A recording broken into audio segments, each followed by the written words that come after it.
ഹരി ഓം. എല്ലാ സജ്ജനങ്ങൾക്കും നാരായണീയ ക്ലാസ്സിലേക്ക് സ്വാഗതം. ശ്രീമദ് നാരായണീയത്തിലെ 4-ാമത്തെ ദശകത്തിലെ അഷ്ടാംഗ യോഗ വർണ്ണന, അതിലെ 12-ാമത്തെ ശ്ലോകം ചൊല്ലിയിട്ട് നമുക്ക് അർത്ഥം മനസ്സിലാക്കാം. നമ്മള് ഇതുവരെയുള്ള ദശകങ്ങളിലെ ശ്ലോകങ്ങളൊക്കെ നമ്മള് അർത്ഥസഹിതം മനസ്സിലാക്കി കഴിഞ്ഞു. അതിന്റെ വീഡിയോസ് ഞാൻ പ്ലേലിസ്റ്റിൽ അപ്ലോഡ് ചെയ്തിട്ടുണ്ട് കേട്ടോ. കാണാത്തവരുണ്ടെങ്കിൽ കാണൂ. ഇപ്പോ നമ്മള് ഈ ക്രമമുക്തി ആഗ്രഹിക്കുന്ന ആ ആത്മാവ് എവിടെയൊക്കെയാണ് പോകുന്നത്, എന്തൊക്കെയാണ് സംഭവിക്കുന്നത് എന്നതിനെ കുറിച്ചാണ് ആ കാര്യങ്ങളൊക്കെയാണ് നമ്മൾ മനസ്സിലാക്കിക്കൊണ്ടിരിക്കുന്നത്. കഴിഞ്ഞ ശ്ലോകത്തില് ആ ആത്മാവ് എവിടെ ആദിത്യ ലോകത്തിലെത്തി, പിന്നെ അവിടെ നിന്നും പിന്നെ എവിടെയാണ് ധ്രുവ ലോകത്തിലേക്ക് എത്തിയത് വരെയാണ് നമ്മൾ പറഞ്ഞു നിർത്തിയത്. ഇനി നമ്മൾ ഈ ധ്രുവലോകത്തിൽ നിന്നും മഹർലോകത്തിലേക്ക് പോയി. ആ മഹർലോകം, ധ്രുവലോകം എന്നൊക്കെ പറയുന്നത് ഭൂമിയുടെ മുകളിലുള്ള ഓരോ ലോകങ്ങളാണ് കേട്ടോ. ആ ധ്രുവലോകത്തിൽ നിന്നും മഹർലോകത്തിൽ പോയിട്ട് അവിടെ പോയിട്ട് എന്തൊക്കെയാണ് സംഭവിക്കുന്നത് എന്നുള്ളതിനെ കുറിച്ചിട്ടാണ് നമ്മൾ ഈ ശ്ലോകത്തില് മനസ്സിലാക്കാനായിട്ട് പോകുന്നത്. അപ്പൊ ഞാൻ ശ്ലോകം ഒന്ന് ചൊല്ലാം, എന്നിട്ട് നമുക്ക് അർത്ഥം മനസ്സിലാക്കാം കേട്ടോ. ഓം നമോ ഭഗവതേ വാസുദേവായ. ഓം ശ്രീകൃഷ്ണ പരമാത്മനേ നമഃ. ഓം ശ്രീ ഗുരുഭ്യോ നമഃ.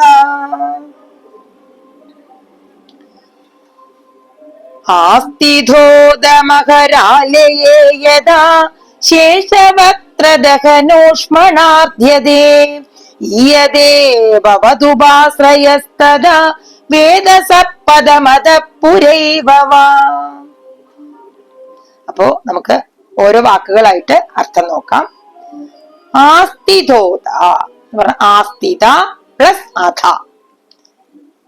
മഹരാലയെ പറഞ്ഞാല്, മഹരാലയെ പറഞ്ഞ എന്താണ്? മഹർലോകം. അധ ആ ധ്രുവലോകത്തിൽ നിന്ന് എത്തിയിട്ട്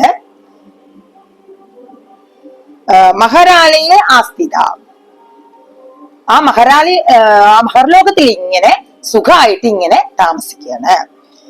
യഥാ എപ്പോഴാണോ ശേഷവക്ത്രദഹനോഷ്മണാർധ്യതേ. ശേഷവക്ത്ര, ശേഷൻ എന്ന് പറഞ്ഞാൽ ആദിശേഷൻ, അനന്തൻ പാമ്പ്.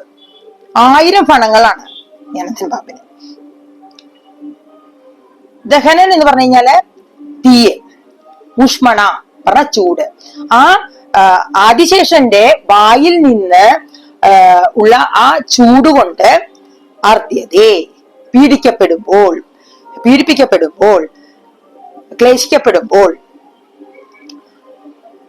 പിന്നെ ആ ധ്രുവലോകത്തിൽ നിന്ന് മഹർലോകത്തിലെത്തി അവിടെ അങ്ങനെ താമസിക്കുന്ന ആത്മാവ് എപ്പോഴാണോ ആ ആദിശേഷന്റെ വായിൽ നിന്ന് വരുന്ന ആ തീയിൽ നിന്ന് വരുന്ന ആ ചൂടുകൊണ്ട് പീഡിപ്പിക്കപ്പെടുന്നത്, അപ്പോ കാരണം ആ മഹർലോകത്തില് പിന്നെ എത്ര സമയം വേണമെങ്കിലും അവർക്ക് താമസിക്കാം. കാരണം ഈ ബ്രഹ്മാവിന്റെ ഒരു ദിവസം അവിടെ താമസിക്കാൻ പറ്റും. ബ്രഹ്മാവിന്റെ ഒരു ദിവസം എന്ന് പറയുന്നത് 2000 ചതുർയുഗാണ്.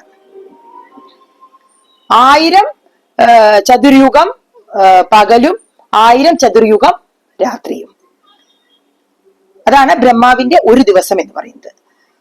ആ ഒരു ദിവസം അവിടെ താമസിക്കാൻ പറ്റും. അപ്പൊ ഈ ബ്രഹ്മാവിന്റെ ഒരു ദിവസം കഴിയുമ്പോ അവിടെ എന്തുണ്ടാവുന്നു? പ്രളയം ഉണ്ടാവുന്നു. അതാണ് നൈമിത്തിക പ്രളയം എന്ന് പറയുന്നത്. അപ്പോ ഈ മഹർലോകത്തില് ഈ ചൂട് ഇങ്ങനെ ഭയങ്കര ചൂടാണല്ലോ. ഈ പിന്നെ ആദിശേഷന്റെ വായിൽ നിന്ന് വരുന്ന ആ ചൂട് കൊണ്ട് പീഡിപ്പിക്കപ്പെടുമ്പോൾ അല്ലെ. അപ്പൊ അവിടെ അത് കഴിഞ്ഞു കഴിഞ്ഞാൽ ഈ ബ്രഹ്മാവിന്റെ ഒരു ദിവസം കഴിഞ്ഞ് കഴിഞ്ഞാൽ അവിടെ പ്രളയം ഉണ്ടാവും. പ്രളയം ഉണ്ടാവുമ്പോ ഈ മഹർലോകം ഒക്കെ എന്ത് ഉണ്ടാവുന്നു? മുങ്ങും എന്നാ പറയുക. ഈ ചൂട് കൊണ്ട് തന്നെ സഹിക്കാൻ പറ്റുന്നില്ല. അപ്പോ അതിന്റെ കൂടെ വെള്ളം കൂടി വന്നിട്ട് പ്രളയം കൂടി ആയാൽ എന്തായിരിക്കും അല്ലെ. അപ്പോ പറയാണ്, ഈ ചൂട് സഹിക്കാൻ പറ്റാതെ ആയാൽ എന്ത് ചെയ്യാം എന്നാണ് പറയുന്നത്. അടുത്ത വരിയിൽ അതാണ് പറയുന്നത്. ഈയതേ ഭവതുപാശ്രയസ്തദാ. ഭവതുപാശ്രയ എന്ന് പറഞ്ഞാൽ ആ നിന്തിരുവടിയെ ആശ്രയമുള്ളവരായിട്ട്, ആ നിന്തിരുവടിയെ ശരണം പ്രാപിച്ചിട്ട്, പിന്നെ എന്താ പറയാ, ഈ മുക്തന്മാരായ ആൾക്കാരെന്താണ്, അവരുടെ ആത്മാവ് എപ്പോഴും ആ ഭഗവാനെ ശരണം പ്രാപിച്ചുകൊണ്ടുള്ളവരായിരിക്കും അല്ലെ. അപ്പോ ആ ഭഗവാനെ ആശ്രയമുള്ളവരായിട്ട് തഥാ അപ്പോൾ വേദസ പദമത പുരൈവവ. വേദസ പറഞ്ഞ ആ ബ്രഹ്മപദം, വേദസ പദം ഈയതേ, ആ ബ്രഹ്മപദത്തില് എത്തിച്ചേരുന്നു. ആ ഭഗവാനെ ആശ്രയിച്ചുകൊണ്ട്, ആശ്രയമുള്ളവരായിട്ട് ഭഗവാനെ ശരണം പ്രാപിച്ചിട്ട് ആ ബ്രഹ്മലോകത്തിൽ എത്തിച്ചേരുന്നു. വാ അത പുര എന്ന് പറഞ്ഞ എന്താണ്, അതിനു മുമ്പ് തന്നെ നമുക്ക് വേണമെന്ന് വെച്ച് കഴിഞ്ഞാൽ എന്ത് ചെയ്യാൻ പറ്റും, ഈ ബ്രഹ്മപദത്തിലേക്ക് എത്തിച്ചേരാൻ പറ്റും. ഈ ഒരു പിന്നെ ബ്രഹ്മാവിന്റെ ഒരു ദിവസം ആണ് അവിടെ നിൽക്കാൻ പറ്റുള്ളൂ. അതിനു മുമ്പ് തന്നെ വേണമെന്നുണ്ടെങ്കിൽ നമുക്ക് എന്ത് ചെയ്യാൻ പറ്റും, ഈ ഭഗവാനെ ആശ്രയിച്ചുകൊണ്ട്, ഭഗവാനെ ശരണം പ്രാപിച്ചുകൊണ്ട് എന്താ ഈ ബ്രഹ്മപദത്തില് ബ്രഹ്മലോകത്തിലേക്ക് എത്തിച്ചേരാനായിട്ട് പറ്റുമെന്നുള്ളതാണ് പറയുന്നത്. അപ്പോ ഈ എന്താ പറയാ, ധ്രുവപദത്തിൽ നിന്ന് മഹാരാലയത്തിൽ എത്തിയിട്ട് അവിടെ അങ്ങനെ സുഖമായിട്ട് താമസിച്ചിട്ട് ആ ശേഷഭക്തന്റെ വായിൽ നിന്ന് വരുന്ന ആ ചൂടുള്ള ചൂടുകൊണ്ട് പീഡിപ്പിക്കപ്പെട്ടാല് എന്ത് ചെയ്യാം, ആ ഭഗവാനെ ആശ്രയിച്ചുകൊണ്ട്, ഭഗവാനെ ശരണം പ്രാപിച്ചുകൊണ്ട് എന്ത് ചെയ്യാൻ പറ്റും, ആ ബ്രഹ്മലോകത്തിലേക്ക് എത്തിച്ചേരാം എന്ന് പറയാണ് കേട്ടോ. അപ്പോ ഈ ധ്രുവപദത്തിൽ നിന്ന് മഹർലോകത്തിലെത്തി, അവിടെ നിന്ന് ബ്രഹ്മലോകത്തിലേക്കും എത്തുന്നു എന്നാണ് ഈ ശ്ലോകത്തില് പറയുന്നത്. അപ്പൊ ഈ ശ്ലോകം ഞാൻ ഒന്നുകൂടി ചൊല്ലാട്ടോ. ആസ്തിതോദമഹരാലയേ യഥാ ശേഷവക്രദഹനോഷ്മണാർദ്ധ്യതേ ഈയതേ ഭവതുപാശ്രയസ്തദാ വേദസപദമത പുരൈവവ.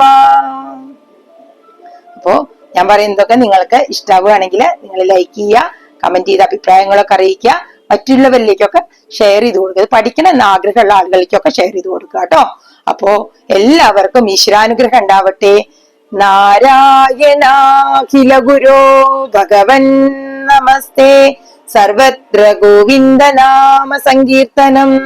ഗോവിന്ദ ഗോവിന്ദ. ഓം ശ്രീ ഗുരുഭ്യോ നമഃ. ഹരി ഓം തത്സത്.